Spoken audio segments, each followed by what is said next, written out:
Recevez Caravane Mobile au stade de Tunga.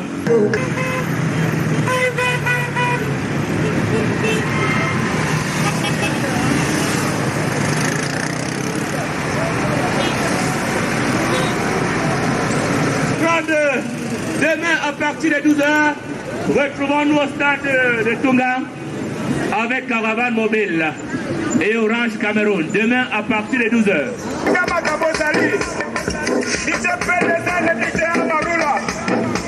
Orange Cameroun, partenaire officiel. Demain à partir de 12h. Ne ratez pas au stade Tunga l'émission Caravane Mobile.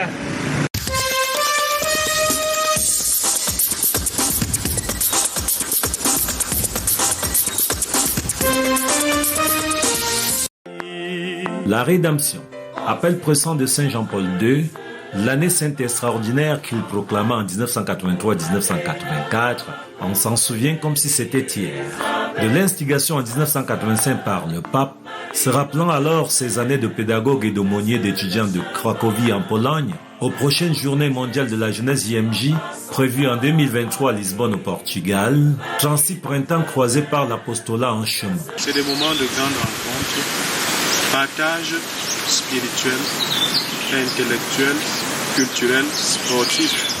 Les journées nationales des jeunes sont calquées sur le modèle des journées mondiales des jeunes. À l'exemple de Marie, qui se leva et s'en alla en hâte au pays des montagnes dans une ville de Juda, voici réunis au pied de la colline à Abang, en route vers la montagne du Seigneur, des jeunes partis de 26 diocèses des 10 régions du Cameroun plus vous. Les jeunes du Cameroun se sentent chez eux, ici, à Ebolova. Nous souhaitons à nos jeunes qu'ils puissent être des jeunes debout, pas des jeunes endormis. Des jeunes capables de se mettre en marche pour le progrès, pour la construction de l'avenir. Par ici, le forum rêvé d'interaction jeunesse. Sous la coordination de la Conférence épiscopale nationale du Cameroun, ces journées nationales qui préfigurent les Journées mondiales de la jeunesse, un incubateur de la société de demain par l'Église catholique dans son aujourd'hui, l'Église en sortie. Les 7000 jeunes sont repartis dans le diocèse de Malmayo, Zambelma et Bolova. Tous feront le ralliement jeudi du village des Journées nationales des jeunes au collège Bono de Bolova.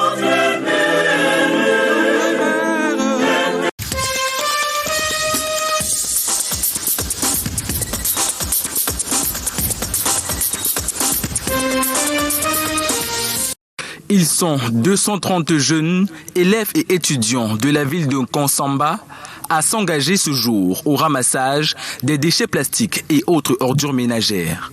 Objectif, lutter contre l'insalubrité dans la ville et sensibiliser les populations à plus de civisme. Nous sommes là pour que notre ville soit propre.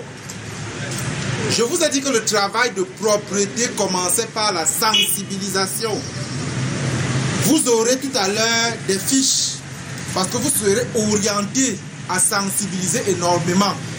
Parce qu'il n'y aurait pas de déchets si chacun gérait bien ses déchets. La ville ne serait pas sale. Par ce programme de vacances, la ville de Konsamba pourra également concourir au trophée de la ville la plus propre organisé par le ministère de l'Habitat et du Développement urbain. Nous allons travailler dans les marchés, vous le savez. Nous allons travailler dans l'assainissement, vous le savez. Bref, nous allons faire un effort pour que la ville de Konsamba brille de mille feux.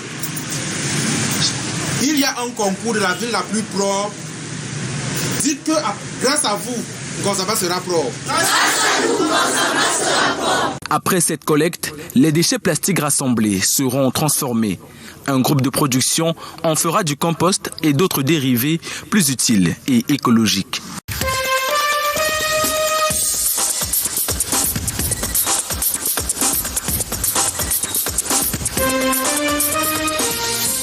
Après la Coupe du Cameroun, l'Aigle Royal du Mungo poursuit son exploit à l'assaut de la montée en élite 2.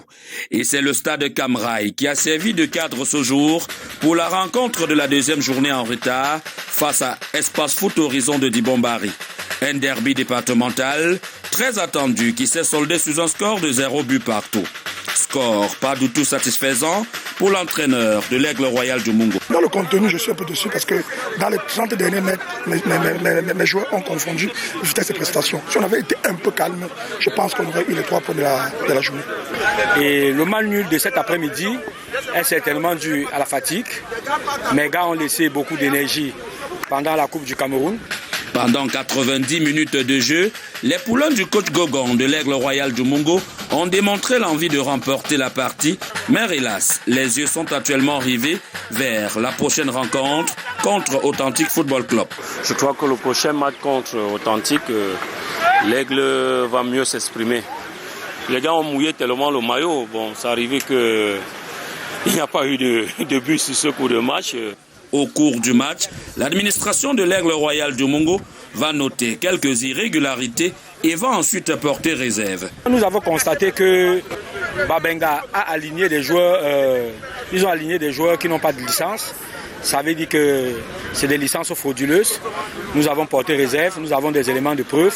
Il y avait le dossard 8, le dossard 6 et le dossard 14. C'est des joueurs qu'ils ont dû prendre pour renforcer ce match. En attendant que la commission d'homologation siège au sujet des réserves portées, l'Oiseau du Mungo sera en face de Authentique Football Club ce jeudi au stade Sikam de Douala.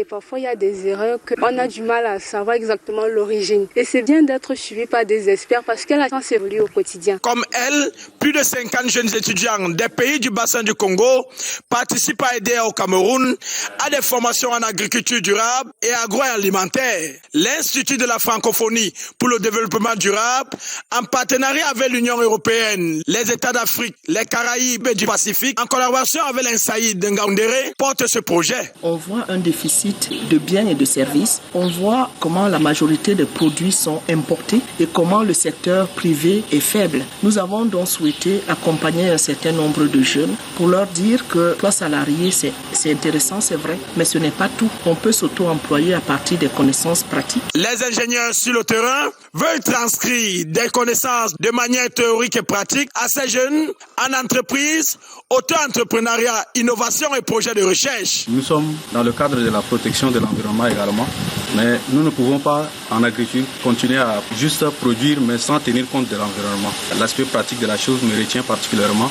C'est ce qui m'a motivé à participer à cette formation. C'est le but de cette formation, permettre aux jeunes, à partir des connaissances existantes, d'innover, de créer des entreprises et de soutenir le développement de la recherche pour favoriser le développement durable dans les pays du bassin du Congo.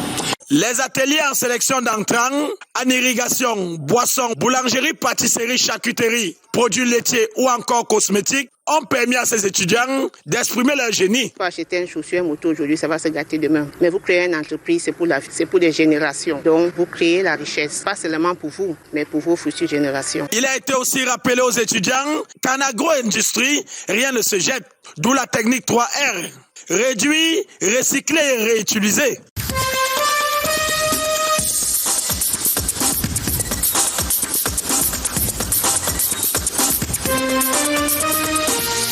Dimoum, une localité située à 20 km de la ville de Fumban. Ici, le vivre ensemble est valorisé. Forte colonie de déplacés qui vit en harmonie avec les populations autochtones. Et je peux dire sans risque de me tromper que la population autochtone est accueillante. Toutes les tribus y vivent en paix sans inquiétude. Ressortissant des 4 coins du Cameroun, les populations de cette commune vivent essentiellement de l'agriculture et de l'élevage. À Djoumom, les principales activités sont essentiellement agricoles, piscicoles et des activités de transport. Cependant, la ville historique de Sept-Pierres n'a pas encore atteint le top de son développement. Nous avions les difficultés d'ordre éducationnel. Vous savez, avec l'enclavement, Djimom c'est un grand village, donc nous en manquons encore des infrastructures scolaires. Nous avions un lycée à Foyette, un lycée à Djimom, un lycée à Mayap, qui n'est pas à négliger. Créé en 2007 par décret présidentiel, cet arrondissement compte 14 villages.